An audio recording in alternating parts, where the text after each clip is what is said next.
نہیں ہونے چاہیے ملک کے اندر، اور ہم ویسے بھی حضرت کچھ اچھے حالات میں نہیں ہیں. ہمارے بہت سے سوالات ہیں اور ان سوالات کا کوئی جواب نہیں دیا جا رہا.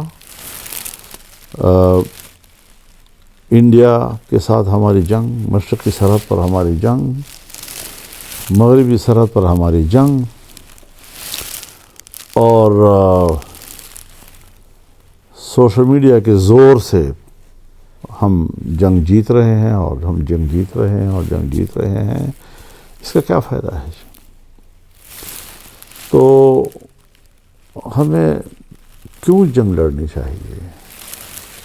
ہمارے پاس کیا کوئی میکینزم نہیں ہے؟ کیا کوئی نظام ہمارے پاس موجود نہیں جس میں ہم کوئی خارجہ پالیسی بنا سکیں؟ ایشوز آتے ہیں. اب یہ بات کہنا کہ افغانستان میں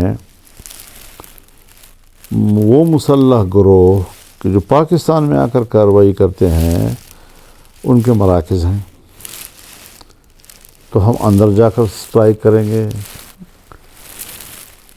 اب جو صورتحال آپ کو افغانستان کے ساتھ ہوتی ہوئی نظر آ رہی ہے، کیا یہی بات، یہی الزام آپ نے ایران پہ نہیں لگایا تھا کہ بلوچستان کے مسلح گروہ جو ہیں ان کے مراکز ایران میں ہیں؟ کیا اسی بنیاد پر آپ نے ایران میں اسٹرائک نہیں کیا تھا؟ کیا اس کے جواب میں انہوں نے اسٹرائک نہیں کیا پاکستان کے علاقے میں؟ آج دونوں ممالک کے حوالے سے تمہارا الزام ایک اور رویہ دو. کیوں؟ ایک پڑوسی کو آپ اور طرح ڈیل کر رہے ہیں، دوسرے پڑوسی کو آپ اور طرح ڈیل کر رہے ہیں. تو پھر بھی ہم یہ سوچتے ہیں کہ بھئی مذاکرات چل رہے ہیں اور ہم مذاکرات کو ایک اچھے نتیجے تک پہنچنے کے منتظر ہیں. ہمیں ایک پرو پاکستان افغانستان چاہیے، اور جو پاکستان نے اگر کہتا ہے کہ ہم نے تو بڑا آپ کو سپورٹ کیا، آپ کی مدد کی، تو افغانستان کو اپنا دشمن بنانے کے لیے تو نہیں کی، دوست بنانے کے لیے کی ہے. ساری غلطیاں دوسروں کے اوپر تھوپ دینا. بھئی آپ اگر پاکستان میں کوئی دہشت گرد ہیں تو یہ آپ کا داخلی مسئلہ ہے،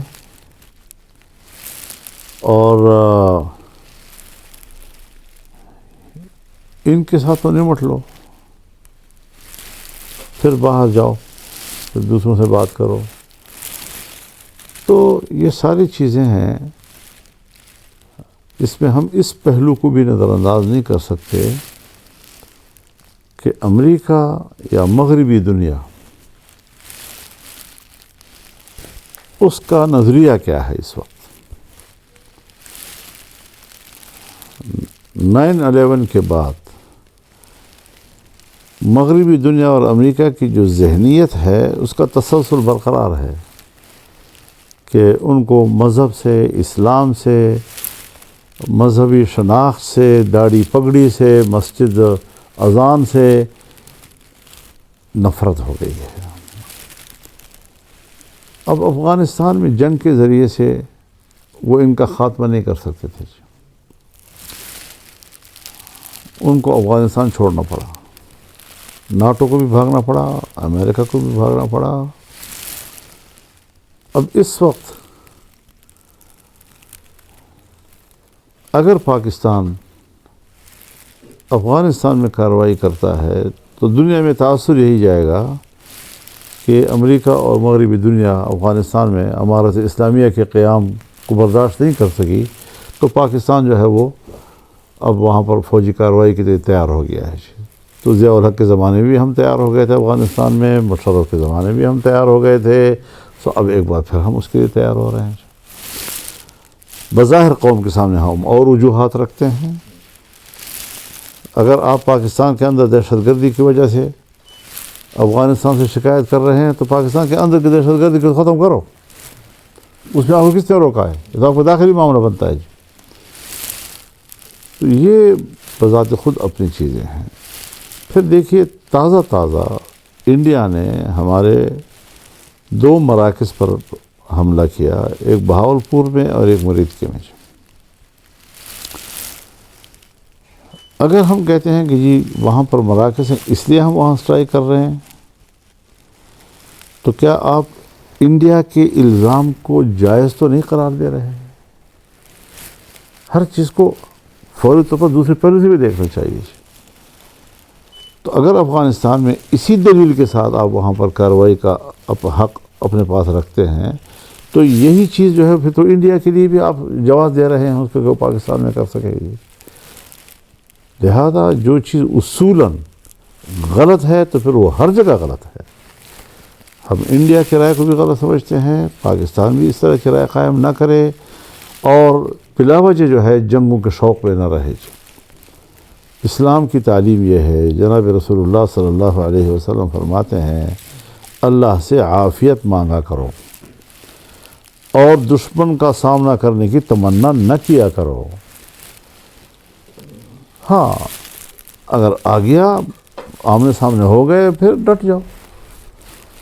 تو ہم تو جیسے خود جنگوں کو دعوت دے رہے ہیں، شوق ہے ہمیں کہ اس سے بھی لڑنا ہے، ادھر بھی لڑنا ہے، ادھر بھی لڑنا ہے۔ اس سے پاکستان متاثر ہو رہا ہے، پاکستان کی معیشت متاثر ہو رہی ہے، اور اختلاف ہمارا وہاں افغانستان کے ساتھ ہے، بدلہ ہم مہاجرین سے لے رہے ہیں۔ اب مہاجرین تو 40 سال سے رہ رہے ہیں، ان کا کیا گناہ ہے کہ آپ ان کو اٹھا کے پھینک رہے ہیں، ان کے بچے رو رہے ہیں، عورتیں جو ہے در بدر ہیں، اور ہم ان کو انسانیت کو بھی ہم مد نظر رکھ کر ان کے ساتھ رویہ نہیں رکھنے کو تیار ہیں۔ تو افغانی اور پاکستانی کے سوال پیدا کرنا یہ کوئی پاکستان دوستی نہیں ہے، یہ کوئی پاکستان کی خیر خواہی نہیں ہے۔ ہمیں ایک دوست پڑوسی چاہیے اور ان کے ساتھ بات چیت کرو۔ اس لڑائی سے پہلے اگر ہم بات چیت کرتے تو کیا گناہ تھا جی جو اب ہم کر رہے ہیں؟ تو ہم اب بھی بات چیت کو جائز سمجھتے ہیں اور چلیں سمجھیں ایک دوسرے کو۔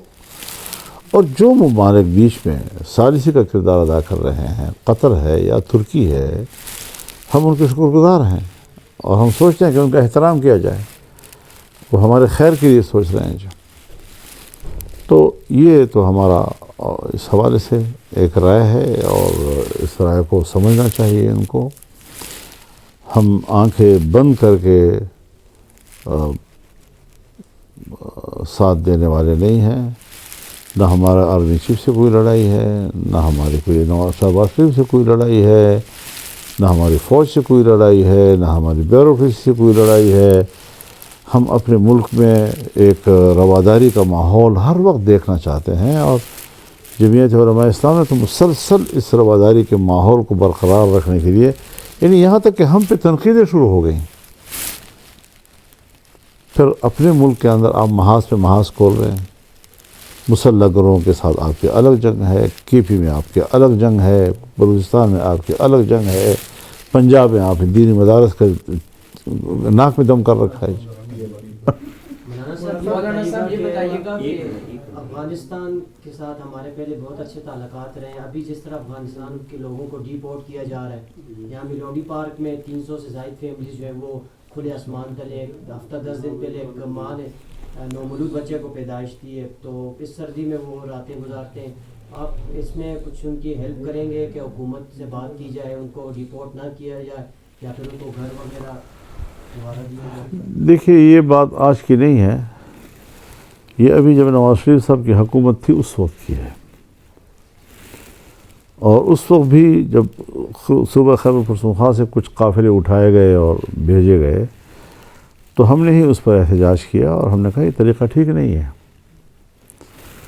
آپ نے گھر میں مہمان ٹھہرایا، 1 مہینہ ٹھہرایا، 2 مہینے ٹھہرائے، 6 مہینے ٹھہرائے، اور گھر سے باہر نکال کے اس کو پیچھے سے لات مار دیا آپ نے اس کو، جو تو ساری مہمانداری ختم، 1 لات سے ساری مہمانداری ختم ہو جاتی ہے۔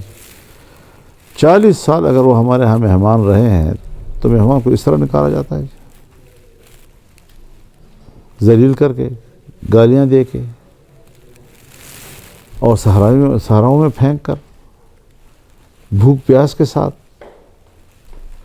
جیلوں سے اٹھا کے سیدھا بس میں اور سیدھا بارڈر پہ لے گئے. یہ انسانیت ہے جو ہم ان کے ساتھ کر رہے ہیں. پھر ان سے ہم چاہتے ہیں کہ جواب میں وہ ہم سے محبت کی بات کریں، جواب میں وہ ہمیں دوست سمجھیں گے. تو ہم نے اس وقت بھی یہ کہا تھا کہ عقل مندی سے کام لو، اس کے لیے کوئی اسٹریٹجی بناؤ. لوگ افغانستان کے ہیں، پناہ پاکستان میں لیا ہوا ہے، یہ دو ملکوں کا برابر کا معاملہ ہے، دونوں ملک آپس میں بیٹھیں اور اس کے لیے ایک میکینزم بنائیں. ہم نے یہ بھی کہا تھا کہ آپ کیٹیگریز بنائیں. جن لوگوں نے پاکستان میں سرمایہ کاری کی ہے،